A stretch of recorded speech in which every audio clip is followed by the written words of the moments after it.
Assalamualaikum warahmatullahi wabarakatuh.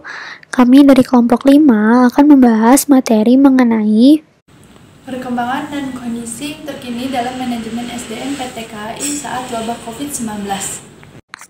Sebelumnya kami akan memperkenalkan diri terlebih dahulu. Nama saya R.A. Lekerunisa. Nama saya Tasya Dwi Caksono. Merebaknya COVID-19 telah memberi dampak yang sangat besar pada berbagai aspek, termasuk ekonomi, baik makro maupun mikro. Banyak perusahaan yang terkena krisis akibat pandemi ini. Kebijakan yang dibuat pemerintah dalam memutus mata rantai penyebaran COVID-19 juga sangat mempengaruhi keadaan perusahaan. Perusahaan BUMN yaitu PT KAI atau PT Kereta Api Indonesia juga ikut terkena imbasnya. Pendapatan PT KAI anjlok akibat pandemi COVID-19. Direktur Utama PT KAI yaitu Didik Hartianto mengungkapkan bahwa pandemi COVID-19 membuat kondisi keuangan PT KAI menjadi cukup berat. Hal ini terjadi semenjak pemerintah melarang masyarakat untuk berpergian, sehingga pemasukan yang dari penjualan tiket menurun secara drastis. Anjloknya pendapatan PT KAI akibat penerapan PSBB yang dilakukan pemerintah untuk meredam penyebaran virus corona berdampak hingga terjadinya penghentian operasional untuk beberapa waktu lamanya. Dalam rapat virtual dengan Komisi 6, Direktur Utama PT KAI yaitu Didik Hartianto mengatakan bahwa diberhentikannya operasional angkutan kereta selama pandemi hingga saat ini berdampak besar terhadap pemasukan perusahaan. Sebelum pandemi COVID-19, dalam sehari perseroan dapat meraup 10% dari pendapatan rata-rata harian. Namun sekarang hanya bisa mendapatkan 7% dari pendapatan rata-rata harian. Sebelumnya, dalam sehari PT KAI bisa meraup sekitar 23 miliar. Namun sekarang turun drastis, hanya bisa mendapatkan 300 juta hingga 400 juta saja. Direktur Utama PT KAI yaitu Didik Hartianto juga menjelaskan bahwa pihaknya melaksanakan berbagai langkah untuk menghadapi penurunan pendapatan tersebut.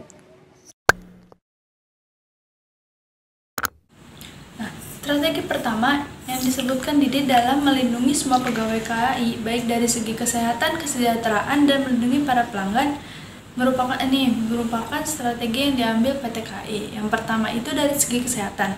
PT KAI telah menerapkan langkah preventif pencegahan COVID-19 dari Kementerian Kesehatan baik di stasiun, di gerbong kereta, hingga mewajibkan para pegawai menggunakan alat perlindungan diri, seperti menggunakan masker, menyediakan hand sanitizer di gerbong kereta dan di stasiun, dan telah membatasi jumlah para pelanggan dari layanan kereta jarak dekat. Nah, dari segi kesejahteraan, PT KAI tidak melakukan sama sekali putus hubungan kerja pada semua pegawai dan membayar gaji sesuai hak serta memberikan tunjangan hari raya. Kecuali untuk direksi dan komisaris. Nah, PT KAI juga menerapkan work from home. Nah, selanjutnya itu menjaga cash dan likuiditas. PT KAI mengambil jalur bantuan perbankan untuk menjamin terjaganya likuiditas perusahaan. Terus, melakukan efisiensi biaya dengan memotong beberapa opsi dana. Nah, yaitu melakukan pemotongan efisiensi dan melakukan cost reduction atau pemotongan biaya yang tidak penting. Nah, PT KAI juga melakukan efisiensi di semua lini, terutama di lini operasional. Pengurangan biaya operasional tersebut diperkirakan bisa menghemat biaya sampai 30-40% dari total biaya tahunan. Terus selain itu, PT KAI juga mengajukan permohonan kepada pihak perbankan untuk melakukan penundaan pembayaran sampai 1 tahun ke depan. Nah, sementara pada para vendor, PT KAI juga meminta relaksasi karena kas keuangannya sedang bermasalah. Dan yang terakhir adalah melakukan penataan bisnis dengan memaksimalkan sektor angkutan barang. Di masa pandemi ini, sektor angkutan barang mengalami penurunan sebanyak 30%. Namun, perseroan akan mencari alternatif angkutan barang baru untuk melapisi penurunan tersebut. Peluang yang bisa dimasuki PT KAI saat ini adalah memaksimalkan agar kereta barang semakin banyak beroperasi. Saat ini, PT KAI sudah mengangkut alat kesehatan dan kebutuhan bahan pokok dari Jawa Timur ke Jakarta atau sebaliknya. Situasi pandemi saat ini tidak lantas mengendurkan semangat PT KAI. Situasi yang penuh tantangan ini justru menjadi momentum bagi KAI untuk bertransformasi menjadi lebih baik lagi. Transformasi tersebut didukung dengan penerapan nilai akhlak, yaitu amanah, kompeten, harmonis, loyal, adaptif, dan kolaboratif. Transformasi PT KAI yang terjadi adalah pembaharuan kualitas SDM-nya secara keseluruhan, yaitu berhasil merubah mindset SDM-nya dan tetap menempa SDM-nya dengan nilai, ilmu, dan wawasan baik hard skill maupun soft skill sebagai bekal untuk tetap dapat melakukan pelayanan prima. Salah satu upaya PT KAI menempa kualitas SDM-nya yaitu dengan menggelar webinar untuk seluruh pegawainya secara intensif. Berbagai pendidikan dan pelatihan, serta pembinaan dan sosialisasi budaya perusahaan dilakukan secara daring jika tidak memungkinkannya dilakukan secara tatap muka. Sementara itu, pendidikan dan pelatihan atau diklat yang memungkinkan berlangsung secara tatap muka dilakukan dengan protokol kesehatan yang ketat. Di samping memberikan pembekalan ilmu, keterampilan, dan peningkatan kompetensi, KAI juga memantau kinerja setiap karyawan dengan tetap memberikan ruang dan kesempatan bagi SDM KAI untuk berinovasi dan berkarya. Nah, KAI melalui unit Quality Assurance dan Good Corporate Governance membuat berbagai program untuk mewujudkannya.